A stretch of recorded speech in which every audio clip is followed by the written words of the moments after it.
There's this new book that I got for Christmas that I am falling in love with. It's called Killing Jesus by O'Reilly and another author.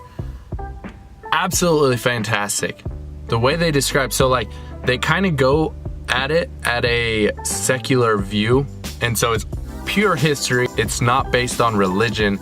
It's just based on the facts of the history of when Jesus was alive, before Jesus was alive, what was going on, where it was at, and then just talking about Jesus' life. It explains Jesus as a human, just different than anything I've ever heard. The first line that I read that describes Jesus is him as a young revolutionary.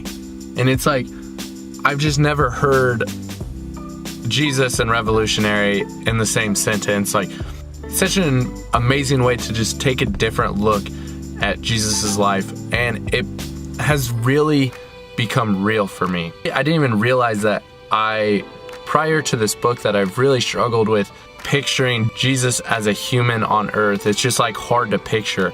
But this book gives him a whole new look in my mind, and I'm just falling in love with who Christ was and who he is now in my life.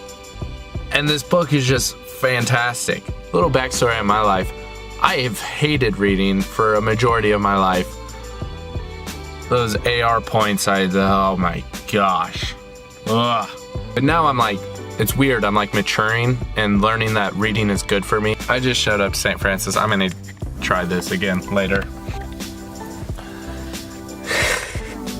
So I just left confession, and what the priest said to me as I was leaving was, this new Christian life that you are embarking on is no longer restricted to just the avoidance of sin, but open to a full life of reaction to the Holy Spirit. So I don't know if you remember, like 4 vlogs ago, 5, maybe 6, maybe 7. Just recently I made a video about reacting to the Holy Spirit, and then Father throws that out at me. And that's just like such a cool reminder, like the reaction to the Holy Spirit. Patrick, focus on the reaction to the Holy Spirit. Yeah. Super cool, super cool. The book that I've been talking about, just read a couple more pages. I'm at the part where Jesus was at a Pharisee's house, and when Jesus arrived, the Pharisee didn't wash Jesus' feet, didn't anoint him with oil, didn't give him a kiss on the cheek as a sign of reverence or whatever. He did none of that.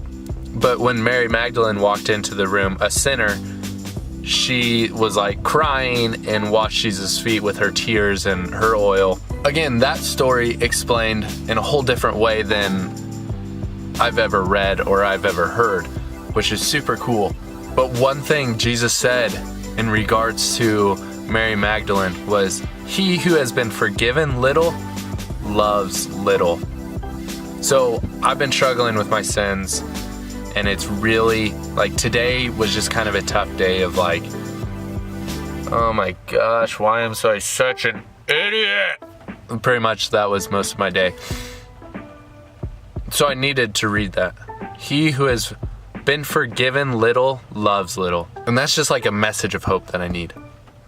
So hopefully this helps you if you're in the spot or have ever been in the spot that I was in today. So peace out. I gotta go to practice. It's 5:30. Practice starts at 5:30.